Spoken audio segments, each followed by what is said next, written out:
Hello, everyone. I'm Bob Goulder, contributing editor with Tax Notes. Welcome to the April edition of In the Pages, where we take a closer look at some of the recent content from our print and online publications. Well, this month we've done something a little bit different. We actually have two featured articles that we're going to profile, and the subject matter will be something that's very familiar to you. In fact, you see it every day on the news. We're looking at the Russian invasion of Ukraine. Should the package of U.S. economic sanctions extend to tax policy? Specifically, should the Biden administration terminate the U.S.-Russia tax treaty? Well, interesting question. There's certainly a lot there to consider, including the impact on taxpayers who've presumably done nothing wrong. To help us sort through all this, we have some exceptional authors. First, we'll be talking to David Morse, Tax Policy Director with the Coalition for a Prosperous America. His piece is titled, Going Beyond a Simple Treaty Withdrawal. Later in the segment, we'll be joined by Martin A. Sullivan, economics contributor to Tax Notes. His piece asks the question, can Cypriot conduit companies provide treaty benefits to Russians? Interesting, because there are going to be issues there about the LOB provisions we're going to have to look at. So with that in mind, let's get started. David Morse, welcome to In the Pages. Thank you very much, Robert.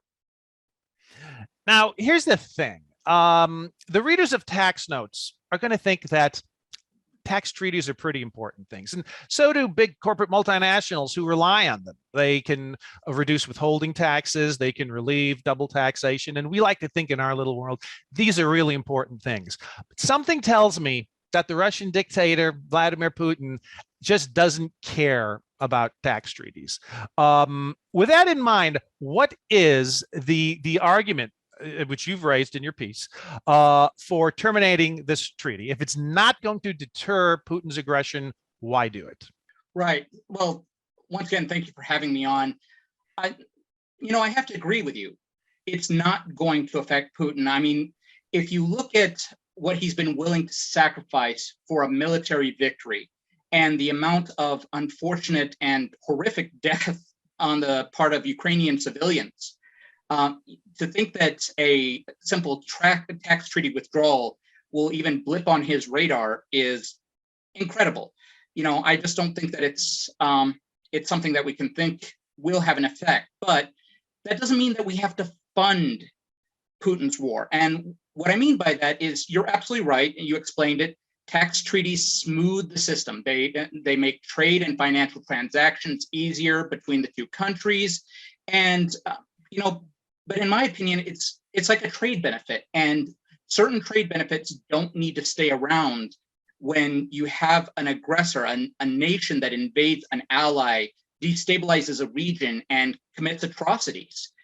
So if you look at it, you're actually looking first at the idea that you're signaling the rest of the world.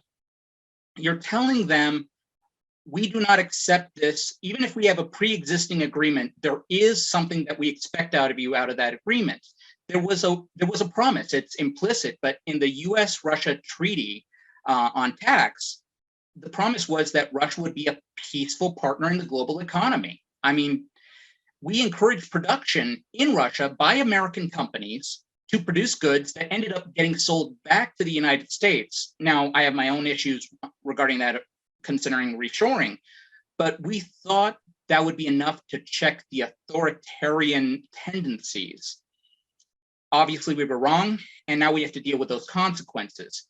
But if you even go beyond that symbolism, as the end of the treaty comes around, the tax benefits on US source dividends and related party interests end for Russians. Now, when you think about who is actually investing in our country, these are probably the kleptocrats. They're the most likely beneficiaries of these benefits as they currently stand.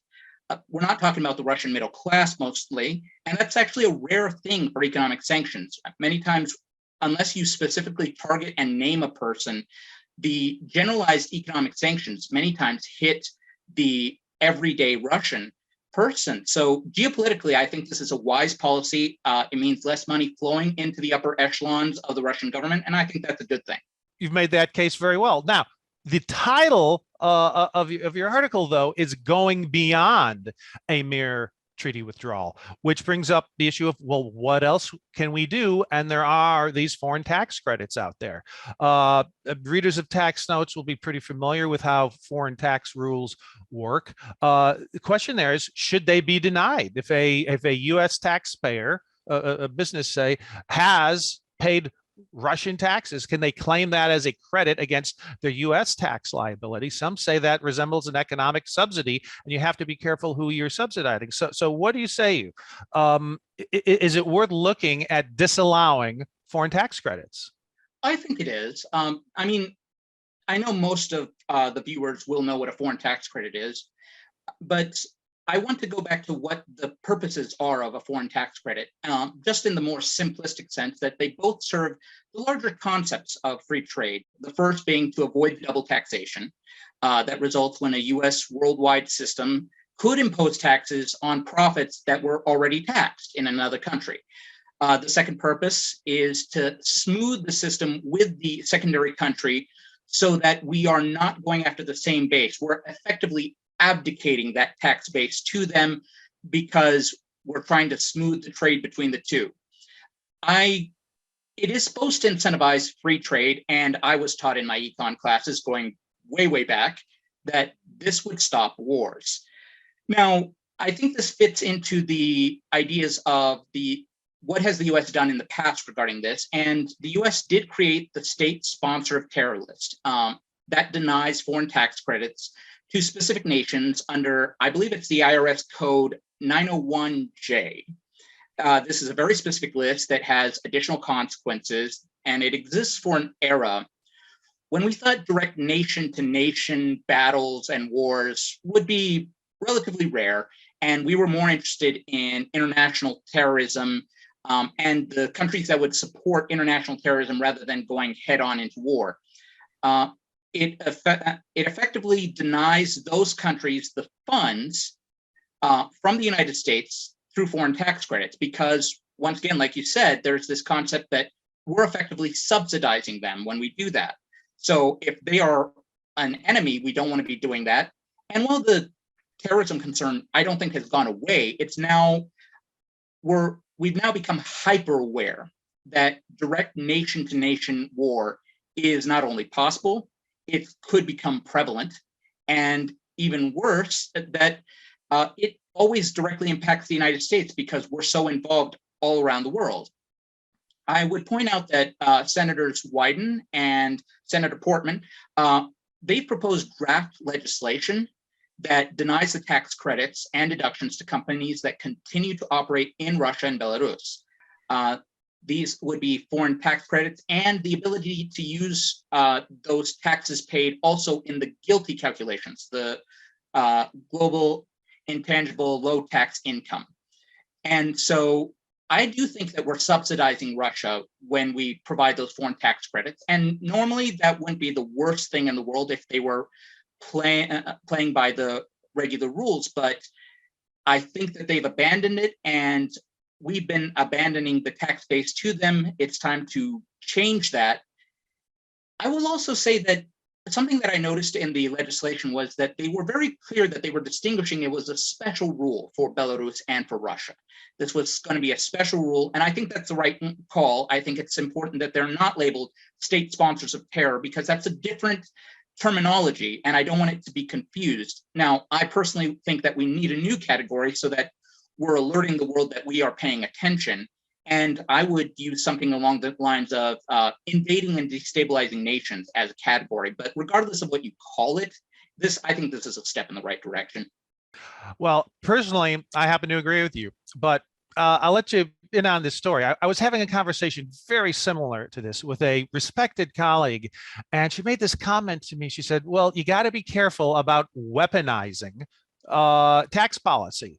After all, if we say that reducing double taxation is a good idea, and that should be in our tax treaties and it should be in our tax laws and sort of part of this international consensus, don't we need to worry about straying away from that concept? If it's the right concept, don't we have to worry about saying, well, sometimes it is and sometimes it isn't, not being contextual, just being absolute? So I don't know. My thinking on that is that we're talking about tax treaties and they're sort of inherently political. I mean, the current treaty that we've got between the Russia and US goes back to the early 90s. It doesn't go back to the Soviet era. This was during the first President Bush, and while Boris Yeltsin was the leader of Russia, and saying, hey, we want to have a new modern tax treaty with you to encourage trade. That's kind of like a carrot, right? Rewarding them for good behavior and trying to incentivize future good behavior. Well, the flip side of a carrot is a stick. So on one hand, you have this idea that the goals of reducing double taxation are absolute and that we shouldn't weaponize them. But I wanted to get your take on that. Right. And I've also heard the theory that tax policy should remain agnostic. And I don't think it's uncommon because the tax policy world, many of us are trying to find the most efficient way to gain revenue for the state while at the same time not impacting business activity.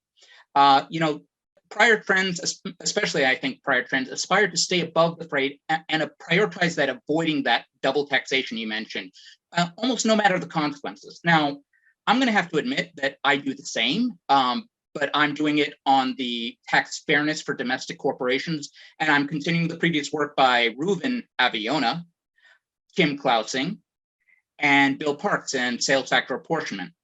As professionals, we all start from the idea that we can create a better tax system for all seasons. But here's where the rubber hits the road. And I think that it's once you start thinking that tax can be perfect rather than perfected, you have a problem. You're forgetting that tax policy will always be imperfect because it's a human activity and human beings are frankly messy. And once you accept that it's a human activity, then it kind of becomes inhuman to accept war atrocities as the price of doing business, as that the tax system must remain above such things. And I think the state sponsor of terror list is a great example of using the stick. We've done it before, and we've used the tax trees as carrots in tax, and it's not only Russia. But I think right now, unfortunately, because we're not living that fear and that danger that our allies are facing, it's seductive to want to go to the cheap goods and ignore the pain that all these other countries are facing, not just Ukraine, but everybody who's worried that they're next. And I don't think that the tax system and free trade, the purpose wasn't to carve out American production or even just to get cheap stuff from overseas. I think those were byproducts. The core of the free trade argument, the one that I was always taught, was it's supposed to stop wars. Now, I've heard two sides of that coin. From a pro-globalized perspective, I understand the impulse to avoid weaponizing taxation, but that's in a short-term theory. In the long term, I'd argue that if you truly believe that globalism has not failed, and you think that the invasion of Ukraine is an outlier, you have to treat it like an outlier. You have to respond as if it's an outlier. And that includes additional discouragement for any others who would attempt military invasion and causing further damage to the concept of a peaceful global community. Now, doing nothing or calling for Ukraine's surrender, as I've seen a few people do, that won't shore up the status of that globalist argument. To me, it detracts from it. Now, if you want to believe that we're in the start of a post-global or regional or deglobalized era, you're talking about taking the same approach, but you're doing it for a different reason. You embrace the tax policy that cannot remain agnostic because the real world events will affect it. And by not changing it until it's too late, you have a problem. You're accepting that the geopolitical policy does not always include the rational man when you're dealing with autocracies, and tax policy should respond accordingly. I'm going to completely admit I'm in the second camp, but I was taught and believed the first for a long time. So I see both sides of it, but we have weaponized tax before And the only difference this time is that we're talking about a larger trading partner that we invested time and money into for decades. And unfortunately, I think we're going to have to listen to Kenny Rogers, the gambler, when he says, when you have to know when to fold them, and you have to know when to run away and walk away, especially from a bad hand, no matter how big that pot looks. Very well said. Now, one of the things you mention in your article is that last year, Congress passed a piece of legislation called the Corporate Transparency Act. And I'm reminded of that in the context of the Russia-Ukraine situation, because we always hear about Putin and perhaps other kleptocracies around the world taking advantages of anonymous shell companies in sort of the murkier corners of the global economic system. If you could work us through here, what did that legislation accomplish? And did it go far enough in your eyes? Right. So I'm kind of glad that you mentioned other kleptocracies as well, because yes, the Russian kleptocracy isn't my only concern. They're just the problem at hand. They're emblematic of the consequences when we foster a system rooted in secrecy. So thinking long-term, we have many foreign interests investing and de facto controlling US property and interests. Our over-reliance on secrecy encourages the investment that may harm our national security interests, in my mind. So I think it's clear I like cutting past traditional procedures if I feel they hamper our national interests, which is why I reference the Fact Coalition and why I find their perspective so enticing. So we need to know where the foreign interests might wield power over us and entrench their own potential problematic methods of power through completely anonymous US investments. Anytime a financial investment is made in the US, that's the power to influence, because there's always the threat that the foreign investor might take that money away, and it can entrench and grow a potentially adversarial power, as we're seeing via the Russian oligarchs in real-time shocks to the US financial and governance systems. So you mentioned the Corporate Transparency Act. Early last year, it was passed as part of the National Defense Authorization Act. And this legislation, thankfully, effectively banned anonymous shell companies. But the problem in any law is always funding the enforcement, the efficiency of the agency, and the exceptions. The agency that needs to create all the needed rules and enforcement, it's the Financial Crimes Enforcement Network, known as FinCEN, and it's not gotten the needed funding it needs to do. So that's led to delays and time for the Russian kleptocrats to continue to benefit. We know that a set of proposed rules is currently in the works, and we're hopeful that final rules will come by the fall, but you have to wait and see how long everything takes. The exception to the Corporate Transparency Act includes private investment funds, many private equity funds, hedge funds, venture capital funds, and they're completely outside of any money laundering regime, and certain operating businesses that don't otherwise report beneficial ownership and information, and many trusts or common law partnerships. So we have weaknesses that we left with the anti-money laundering accounts, even for real property reporting. So I think that's a problem, because some US states, I don't blame them. They saw the benefits of providing secrecy to gain foreign investment assets and said, why should the foreign tax havens have all the fun? They created laws that benefit secrecy. Once we don't deal with it internationally, we still have the problem. So, but we still have this lack of knowledge, and it impacts our national security. We can't have foreign investment interests without a clear picture of who has influence. So the strongest way that I saw provided was to register this information and have clear due diligence obligations for the professionals. That's talking accountants, lawyers, trustees, formation agents, art dealers, and many others who should be asked and made to register the beneficial ownership. So we're talking about closing these loopholes, and the Corporate Transparency Act has to be made timely, strongly stood up. And I would say that there are going to be people that oppose it. Everyone who benefits from secrecy. Many professionals advertise or rely on word of mouth that, in fact, you can trust our discretion. But the problem is, I'm afraid they're trading on a privilege that the US can no longer afford. I think that some very wealthy US investors might also rely on this discretion, and they would not be happy to lose it. And while we could initially limit the reporting to foreign interests, We would also be creating a significant incentive for a black market of unofficial American strawmen investing on behalf of foreign agents. So for that reason, I think it's preferable to fully apply the due diligence requirement. And then many of these foreign investments will be dealt with, especially the ones that are bound back to authoritarian structures of their home country, and our free market system should not be subservient to those. I think your point about the cottage industry of American strawmen is a very good one there. So thank you for sharing that. Now, last question for you before we move on. Right now today, if you had President Biden's ear, what would you tell him about countering Putin's aggression in terms of tax policy? One thought.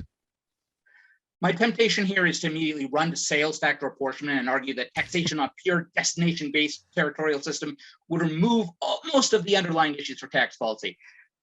Realistically, Ukraine is not a problem that will be resolved with just one tax or trade policy. I'm not sure Russia is ready for a prolonged NATO war, but I will admit I'm worried the US isn't ready either.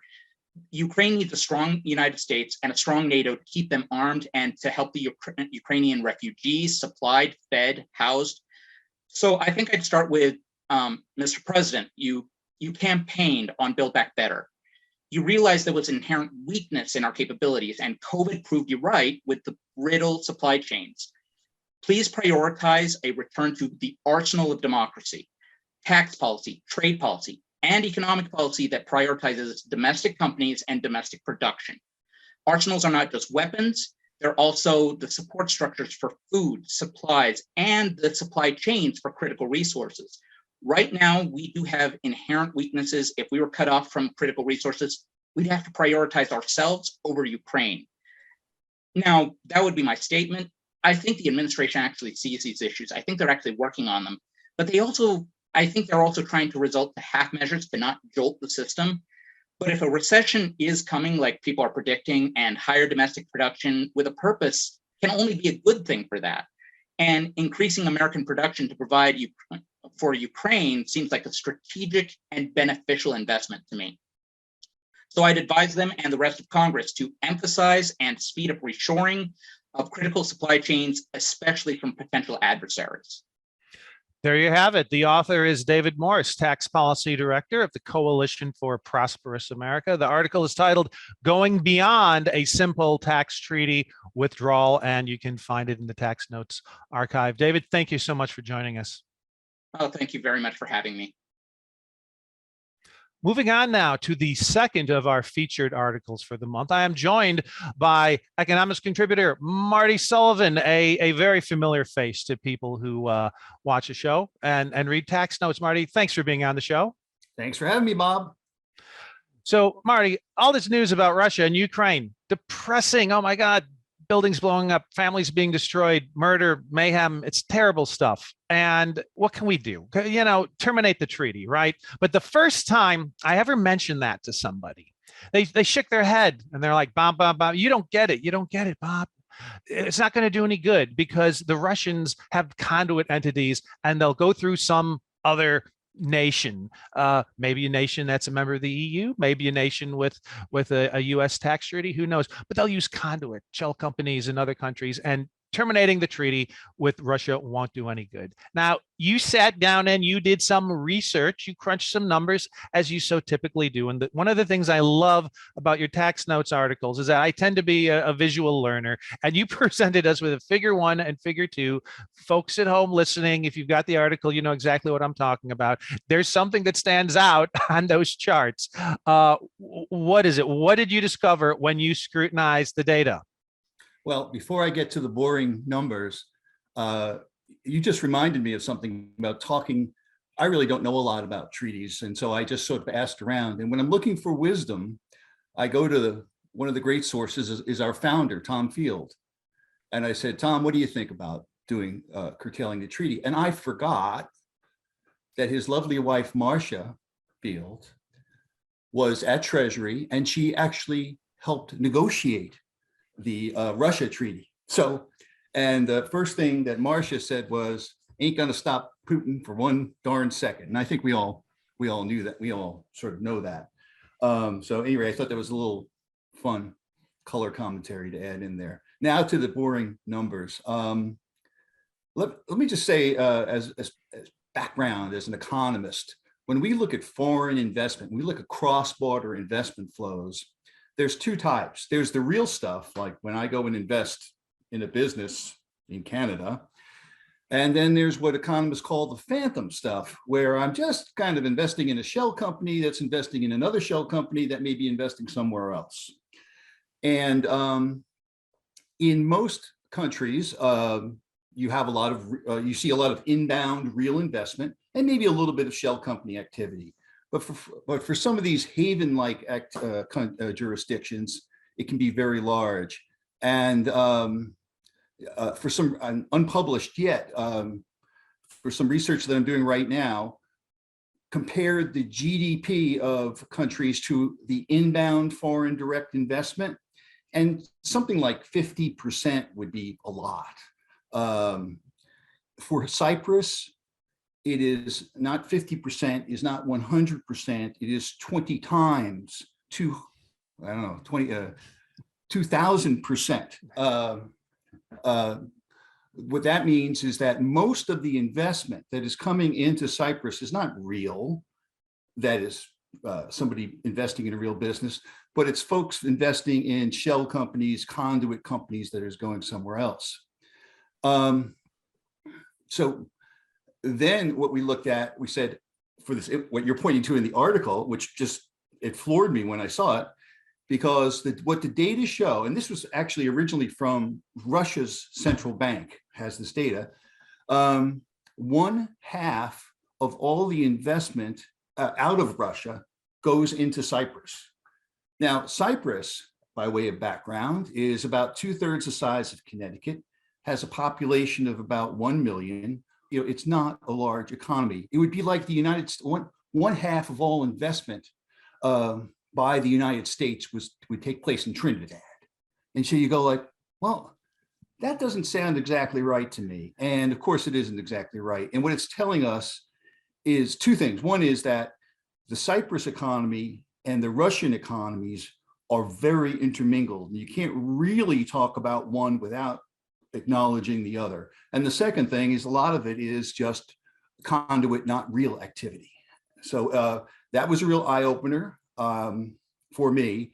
I must have read 50, posts on the internet about, Cyprus is Moscow on the Mediterranean, and the two economies are intermingled.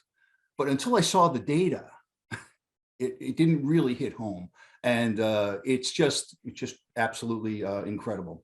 Well, why Cyprus? That's my next question. Why Cyprus? Mhm. Does it have strange tax rules, banking rules? Does it have a light touch in terms of its regulatory involvement? You can say that about a lot of countries, but is there something about like a debtor-creditor relationship, something where Russia got their hooks into Cyprus and Cyprus became dependent and just fell into their sphere of influence? Well, Bob, I can't answer your question why Cyprus, but I can give you some background, which is Cyprus used to be a dependency of the UK, and in 1960 it became independent. And it was, if you take a look at the map of the Mediterranean when you have nothing else to do, Cyprus is all the way on the eastern side, close to Syria. It's a beautiful, it must be, well, all the photos, it's an absolutely beautiful place. So that's one thing to keep. So in 1960, they gained their independence. They're agricultural, they're not very well developed. Well, as you know, when the wall came down, the Berlin Wall came down in 1989, I believe. The Soviet Union came apart into the Russian Federation, and that's when the Russians, remember that old movie, The Russians Are Coming? That's when the Russians came to Cyprus with lots of money, buying real estate, buying yachts, in some cases, buying citizenship. And it really transformed that little Cyprus economy from maybe an agrarian, tourism, shipping, into more of a financial hub. And then what even made it even more attractive was in 2004, Cyprus became part of the EU. In 2008, it adopted the euro.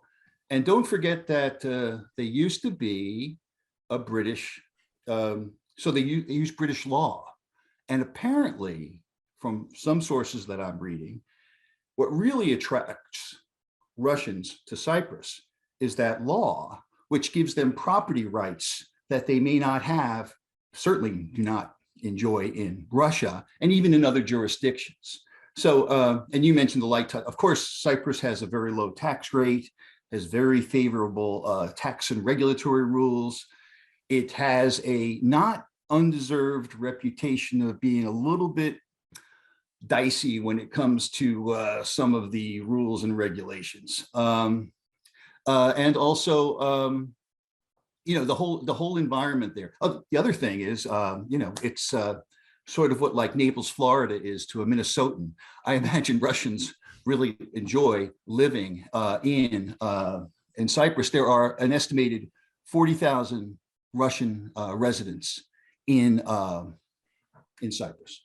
That's a lot. That's a lot. So they like the sunshine and they like the environment for owning property and having property rights that they might not have back home. Now, when we talk about tax treaties, you've noticed in your article that there was a speech Putin gave back, I think it was in March 2020, about updating the Russian treaty policy, not their model treaty policy per se, but he sort of gave what sounded like an ultimatum to people to saying, hey, we're going to make some changes here. And if you don't go with it, we're just going to terminate the treaty. And then we read at the beginning of this year, okay, January 2022, that the Netherlands-Russia treaty is just terminated. And not by the Dutch, by the Russians, with the implication being that the Dutch looked at this ultimatum and said, no, we're not going to play your game. We're going to walk. We're not going to go for that. Right. And by the way, that was pre-invasion. Yes. Termination. So go ahead. Right. So what was going on there? What were the demands that Putin was making? It was about withholding taxes. Is that what it was? First of all, he made the speech about 2 years ago on national television, and you know, to hear, you know, it'd be like, imagine Joe Biden came out and started talking about tax treaties on national television. You go like, really? Since when? You know? So that was the first thing that was striking to me. But it shows you how important it is to the Russian economy to have all this foreign investment. Okay, what was going on? It was 2000. It was right in the midst of the COVID crisis, which is of course still going on. But and they were short of cash, and the withholding rate on dividends coming out of Russia was 5%. Well, if you, under the treaties, all the treaties that they had, well, if you got rid of that treaty, or you renegotiated that treaty, you could get a 15% rate. And they needed the money. They were short of cash. This is pre-invasion. They needed money, so they said, "Hey, folks, for all the dividends that are coming out of Russia, we don't want 5% anymore. We want 15%. And if you don't do it, we're just going to terminate the whole treaty." Which creates havoc. Depending on, in every different country, it will be a different type of havoc because they have different domestic laws that will take over and so forth. But right now, let's just call it havoc. And what's another interesting point about that is that, you know, we're talking about abrogating our treaty with Russia. Well, he's abrogating his treaties. You know, it's like the oil and gas. Should we stop buying it? Well, he might stop selling it, you know, which, you know, there's two sides to this coin. And then to go back to Netherlands, which is a very big country when it comes to foreign investment, as our listeners know. The Dutch just said, we're not going to do it. And Putin abrogated the treaty. And the three treaties that he did renegotiate, at least, you know, this is ongoing stuff, so it might not be perfectly up to date, but he renegotiated the withholding rate, raised the withholding rate for Cyprus, Malta, and Luxembourg, those kind of tax haven places. And he's going down the list. He's going to Switzerland, and I can't remember where else next. So treaties are important. They're in play. They were in play before this all started. And it's every time I start looking at the stuff, instead of getting a better understanding, I get more questions. Treaties are very complicated law. And by the way, they are law. They're not just handshakes. They're, as you know, Bob, they are just like Congress passing a law. When the Senate approves a treaty, you can't just go snap your fingers and go, I don't feel like doing that anymore. You have to pass another law or abrogate the treaty. Well, treaties are complicated, and one of the more complicated provisions has got to be the LOB, limitation on benefits provision. And this is important stuff because when you think about it, you know, two contracting states, they want all of the benefits of that treaty to go only to the residents of that state. They don't want those treaty benefits to be available to the whole wide world. Right. Let's explain. Yeah. To folks who don't live and breathe this every minute of the day. It's the abuse is called treaty shopping. What does that mean? Okay. So I'm a dude, I'm in country C. Okay. I want to invest in country A because that's where the gold is. But my country C doesn't have a treaty with country A. What should I do? Well, I'm going to shop around, quote unquote, shop, look for a treaty between a country like country B and A, and then I'm going to pretend to be a resident of country B or somehow make myself eligible for the treaty benefits of country B. So that's treaty shopping. And then to stop treaty shopping, you have LOB. Don't use acronyms, Bob. Limitations of benefit clause, which try to prevent people like me from using that country B treaty to get treaty benefits. The reason why that came up was the US-Cyprus Treaty is an old treaty. It's 1984. It was negotiated, it was ratified it was approved by the Senate in 1985, and it came into force in 1986. We were all preoccupied with the passage of the 1986 Act, so I don't really remember that at the time. But anyway, back then, Cyprus now has a corporate rate of 12.5%. Back then, the rate was 42.5%. Back then, Cyprus didn't have all these Russians and all their money in there. Back then, it wasn't part of the EU. It didn't have the euro. It was an entirely different situation. And more importantly than all of that, back then, our treaty policies, I understand it, and I'm just an amateur in this, but our treaty policy has totally evolved to have tougher limitation of benefit provisions. And so the limitation of benefit provisions that is in the US-Cyprus Treaty is kind of shaky. Not good. It's an old-fashioned one that the Treasury, not my opinion, the Treasury, it doesn't negotiate or implement, include in their new treaties this type of lenient limitation of benefit provision. So, and it's called the business purpose provision, which is a subjective test. And what that says is if a guy like me wants to use country B, I can just say, well, I have a real business purpose for being in B, even though I live in C. Well, what does that mean? Well, you know what it means? It could mean almost anything. You can read some court cases and it's mind-numbing, teeth-chattering, splitting of hairs about what this business purpose test is. It's very subjective.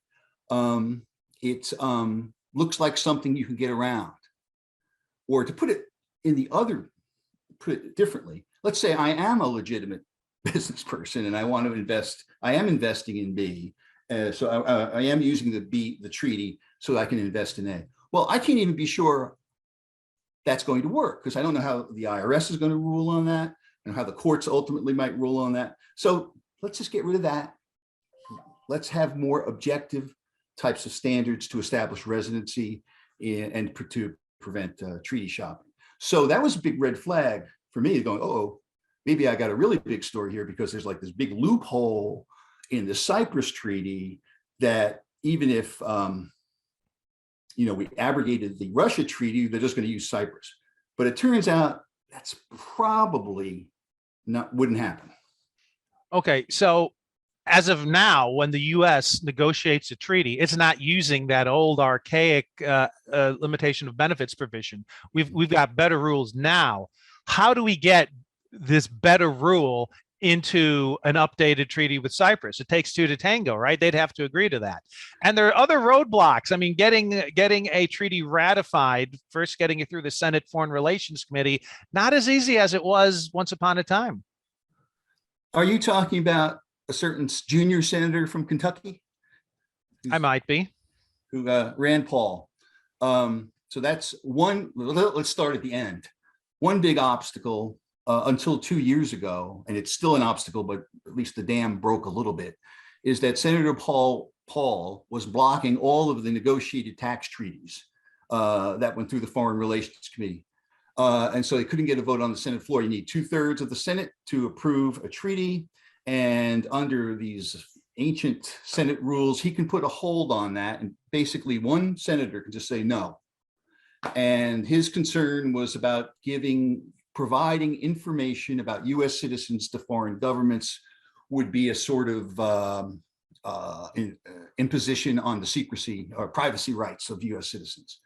On the flip side, US businesses were really ticked off because they really like treaties. So, but I think it was a couple of years ago, they approved, McConnell did some maneuver, I still can't figure out what it is, but basically caught his fellow Kentuckian and got 3 or 4 treaties approved.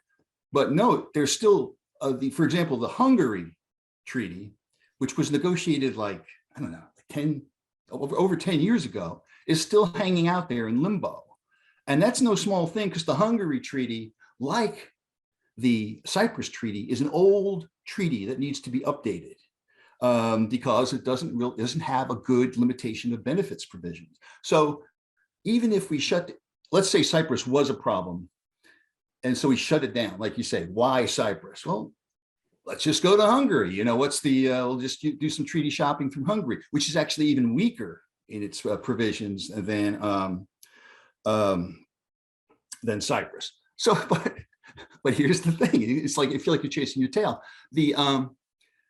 Well, you say, what should we do? Well, what we should do is it's already done. We just have to get Rand Paul out of the way and pass the treaty that we've already negotiated 11 years ago. So, you know, it's just totally a crazy situation. We've already done it.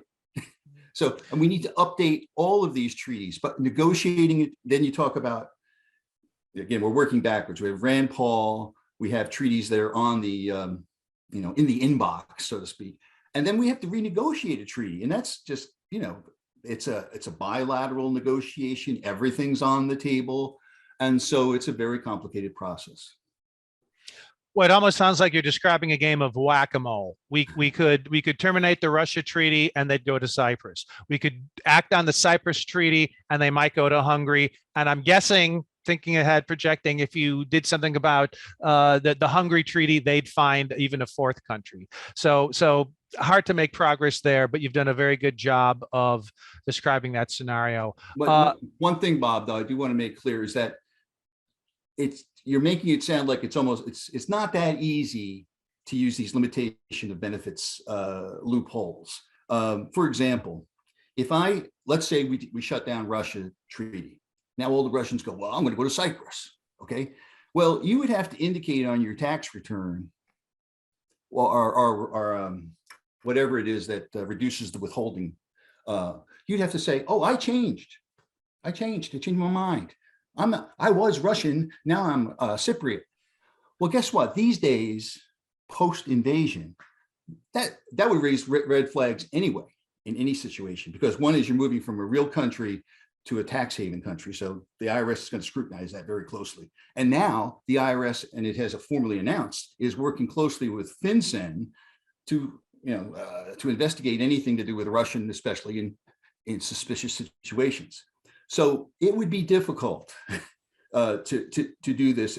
It would be difficult to do this before the invasion. It's even more difficult to do it now. Doesn't mean it doesn't happen. I don't know enough, but it's not something you would do and sleep soundly at night and not worry about. Understood, Marty. Running short on time. I got one final question for you, but I've said it's a doozy. I've saved the best one for last. I've listened to you so often talk about the virtues of neutrality in the tax system. It's kind of a gold standard. Don't favor this person, don't favor that entity, be neutral. And as an economist, you thinking about neutral in the context of the global tax system, are there exceptions to that? Can neutrality be contextual? Because the question that I asked David Morse when he had him on in the first segment is, there's this whole pushback that you shouldn't weaponize double taxation, or you shouldn't weaponize tax policy generally. And I want to make the point, I think this stuff is political to begin with. I think it's all about carrots and sticks. And when I run into economists saying, no, we have to have neutrality. Let me turn it back to you. Dish on me here. What's going on? A few quick points. First of all taxes are political, right? Now, I would love to have a perfect neutrally tax system as an economist, but 5 minutes on Capitol Hill will cure you of that fantasy. In this environment, we're talking about not just politics, we're talking about foreign relations. And the decision on whether to take these steps is a foreign relations decision, which is not my certainly not my expertise. All we can do in the tax world is inform who should be the real policymakers about what the implications of this would be. And Russia is not the first country to invade another country in our lifetimes. In fact, Turkey invaded Cyprus in 1974. No sanctions, no treaty abrogation or anything. And then we have problems with a lot of foreign countries that do very bad things. And so is this a special case? I don't even want to start to address that, but we do need to understand the foreign policy implications much better. And as I think David was saying, this might only be a symbolic gesture, but symbolism can be very important. But I can't as an economist, put a price tag on that. So I won't try. There you have it. Stay tuned for more coverage of this issue in future editions of Tax Notes, because it sounds like Marty's working on a sequel to this piece with more information on the Cyprus situation. This piece is titled, again, Can Cypriot Conduit Companies Provide Treaty Benefits to Russians? And you'll find it in Tax Notes. Marty, thank you so much for joining us. Thank you, Bob. Want more like this? Subscribe for more tax videos. Special thanks to our executive producers, Jasper Smith and Paige Jones, and showrunner and video editor, Jordan Parrish.